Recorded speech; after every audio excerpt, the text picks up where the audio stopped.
ladies and gentlemen. Thank you very much.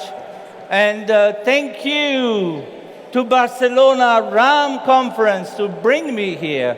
First time ever. And I love Barcelona. And I love the beautiful women in Barcelona, above all.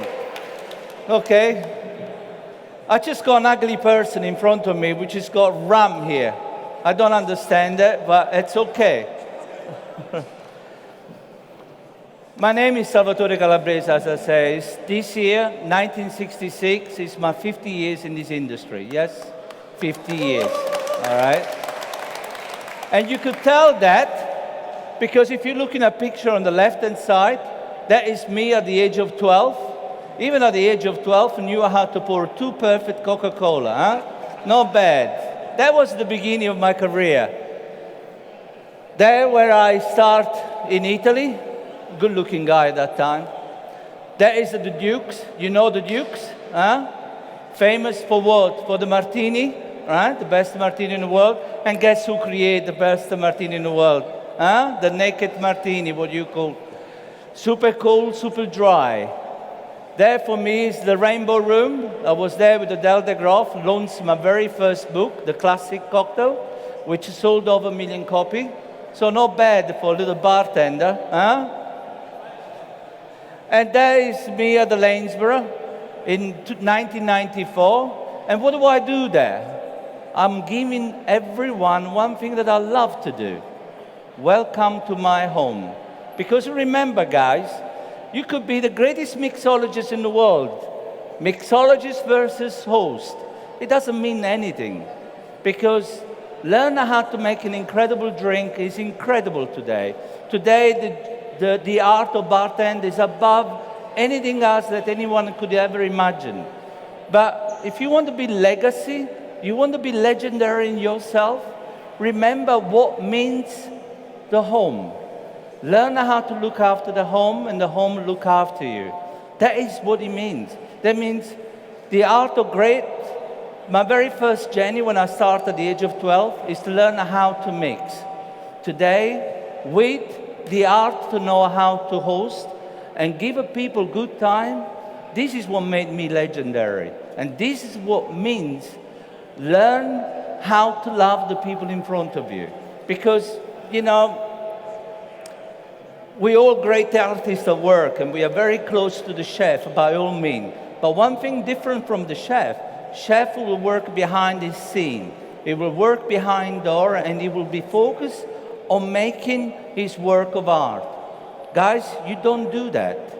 You create just as much as the chef your work of art. But don't forget to smile. Because the smile is the most warm approach that anyone could encounter. I know I have 25 minutes, and I know that you've been waiting for me, and I'm glad that you're all here. Oh. How do I go back?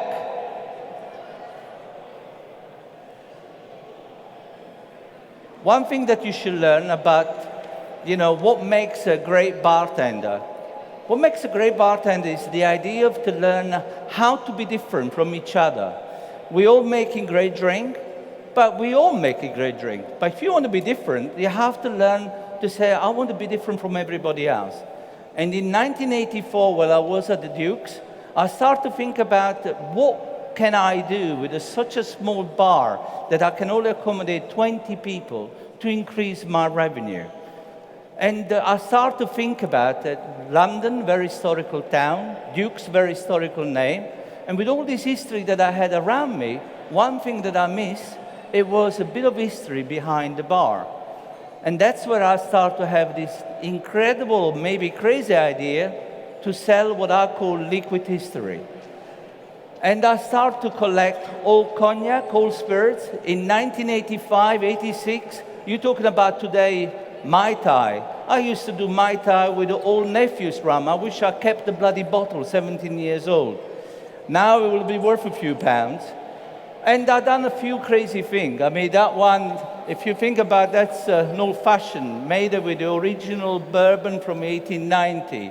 A brandy crust by using Hein from 1844. The year, you know, the king of the sour. the world oldest martini. So I start to do something totally unusual, totally unique. So you start to see some of this bottle here. This is a bottle of cognac from 1811. You think about Napoleon who was marching over to Russia at the time, so you should know better, you know. And then the madness of King George, the year of the comet. And I had this idea, and people start to talk about me. What makes a great bartender is also to make sure that the consumer has an incredible experience, that wherever he will go around the world, he can talk about you. And that's why it's important that you create your own legacy. You create your own marketing idea. You start to understand, they say, okay, he's making an incredible Mai Tai, and maybe he's going to use something that's totally unusual from everybody else. But what can I do to make maybe the best pina colada, if we can talk about it, or the best martini? I done the martini. And the simple reason was the martini, because I had this in pain in the backside as a consumer who want a very dry and very cold martini cocktail. And I used to say, of course, let me make it for you. And I always say it took God 6 days to make the perfect world. It took me 5 to make the perfect martini. And the simple reason was that the very first day that he asked me, Mr. Stanton Delaplane, he asked me to make this very cold and very dry martini. I was making a very, very cold, but I couldn't make it very dry. So the second drink, I used to make it dry, but not very cold. And by the third days, I used to have a sleepless night. I start to think about how can I fulfill the expectation of this person. And remember, guys, if I would be somebody different, like many bartenders today are, you say, if you don't like it, this is where the door is. That's what we are there for. We are not there to please ourselves. We are there to please our consumer, the person that is eventually will bring our voice around. And on the fourth day, I was on a Friday, I went down to the staff canteen. Can you hear me, guys? Yeah? I went down to the staff canteen, and it was the day of fish and chips. And I noticed one bar back, or one kitchen porter, he was very particular about his chips, how much malt vinegar wine he used to put on top of the chips. Move the chips, put a dash of malt vinegar wine, and I thought that's very clever. Now I know how to control the dryness. Now I had to make it cold. At the Duke's in 1985, there was a little domestic fridge where I could put a bottle of gin and 2 glasses. On the 5th day, Mr. Delaplane came and he asked for his usual. And I made it what you all know today, the naked martini, the direct martini, straight into the glass and gave it to him. He drank it. He didn't say anything. He asked for the same again. He had a sip and walked away. And I thought, bloody hell, this guy for 4 days has asked me, you know, I want a very dry, very cold, very dry, very cold, and vice versa. And now he just drank and walked away. But then a couple hours later, he came back, and he brought me an article in Facts. In those days, it was about Facts. And he introduced himself as a Stanton Delaplane. He used to write for the San Francisco Chronicle, the Los Angeles Times, the Time. And he was very famous because he brought the Irish coffee back into San Francisco, where there is a famous bar, Las Ventanas, which they only serve the Irish coffee. And he wrote, I have tasted the best martini cocktail in the planet. And that's where the legacy starts. And from there, every day, people used to come to try this perfect martini. And what I like to say is, if you make sure that the consumer is happy, you are winning your battle. Oh, how do I go back? Technology, guys. How you create your own theater? How you branding yourself? Well, I am a brand myself. My name is Salvatore, and now I have bars all around the world. I start to open up bars with my boys, with the Calabrese house. And I truly believe that branding is something that it's important. A, because chefs do. Why can't we? So if the chefs are able to open up their own, their own restaurant around the world and marking their brand, I like to do the same. But then we had great people like Trader Vic's. He did the same, So our dream as a bartender, what is to able, first of all, we have a three dream. One is to able to immortalize ourselves with a great drink, then 100 years' time, somebody will still talking about it. The second tree is maybe to write a book that in 100 years it will still be around.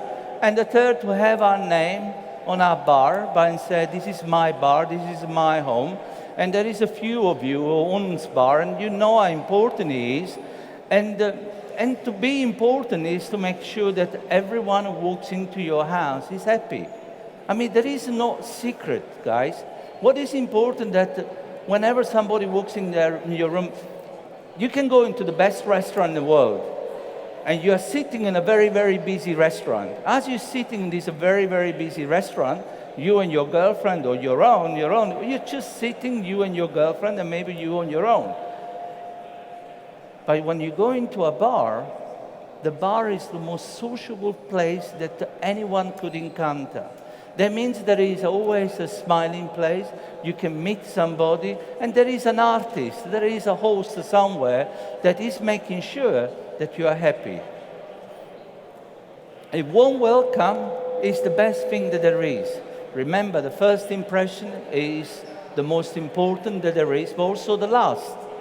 The last impression, when you leave a place, you want to feel warm, you want to feel welcome again. You want to go back. Charisma and charm, mind you. I can't teach people charisma and charm, but I am very charismatic. I love my, and charm, I love to do that. I like to shake the hand of the guy and then kiss the lady and making sure that they're happy. If they're happy, the guy is happy. And guess what? If she's happy, you are double happy, okay? So it's very, very important. And, teamwork.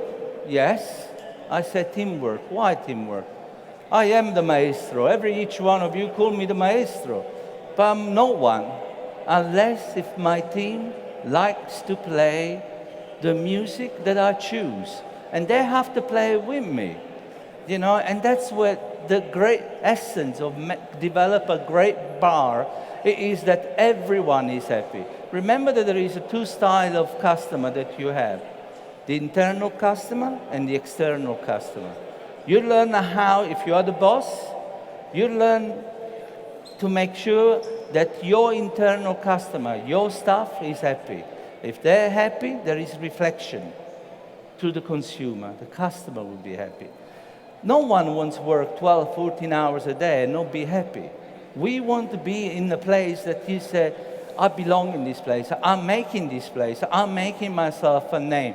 And remember, today you could tell when you find a bartender that is making himself a name. See what Ago Peroni, for example, is doing. He's making sure that his home, his bar, is running smoothly and everybody's talking about it. And with that, he's take, the glory. So it's so important that you manage to do that. Look at Simone Caporale, Alex Cratena, some of the many bartenders around the world that they made a name for themselves. But they made the name through the house. That means if you don't look after the house, it doesn't matter how good you are, you can forget it. People forget about you. Service and care, because this is a service place. And with that, remember, the bottom line is money. Anything is about money. It's nothing else that we can make the most successful place in the world. But if we don't make it with money and make the longevity of the place, we can forget it. And then the success. And with the success comes your name. My very first place, Salvatore 50, one of the most beautiful bars in the world, in 2004. And then Salvatore Playboy, again, the brand. You're talking about the brand. Mixologist 101, where you start meeting some of the famous people there. That's in Los Angeles. That's me. Salvatore Vegas. And the last one, Salvatore at Maison 8 in Hong Kong. So I have a few places. But I'm just trying to, I know I got 25 minutes. They're going to tell me off. They tell me off already. But I'm going to tell you one funny story, one story. What makes a great bartender. For me, being a great bartender has been the most magical things that there is. But it's not, when I started, it was not about from a bartender to a bartender. It was very much from a bartender to the consumer. The consumer spread my voice. I've been lucky that I serve many, many famous people, from royalty to president to Nelson Mandela, met Nelson Mandela, Fidel Castro, some of the most iconic stars in the world. I remember once I had Robert De Niro come to my bar, and as he walked in, I said, "Good evening, Mr. De Niro." And he said, "Who's Salvatore here?" I said, "I am. How can I help?" And he says, "What makes you so famous that people talk about you?" And I turned around, I said, "Well, take your cap off and walk in, and you will find out." So I have all this. I had all this. And for me, it's not about film stars. It's not about president or royalty that I met them all and served them all. But it's about the normal people also. Because you never read a book by its covers. Sometimes we don't look through the people. We should do that. I'm going to tell you two stories which is dear to me. And I'm going to sit down here because this bloody light is going to sit me. I'm a very lightweight. Don't worry. I'm a lightweight. Bravo. There you go. Now I can see you. Spotlight. There is two stories that I like to tell you. One, it was a few years back. I had the custom. I walked into my bar. It was about 5 o'clock in the afternoon. Wow. And is it there? Too close. It's 5 o'clock in the afternoon. I walk into the bar, and the first thing that I do, I kiss my girls, and I shake the hand of my bartender.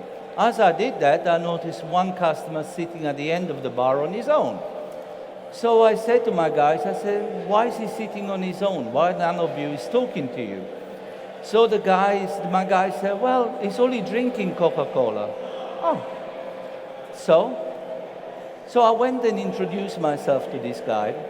And I said, "Good evening, welcome to my place." And the guy said, "Well, Salvatore, I read so much about you, and I heard so much about you. I came here to see what it's all about."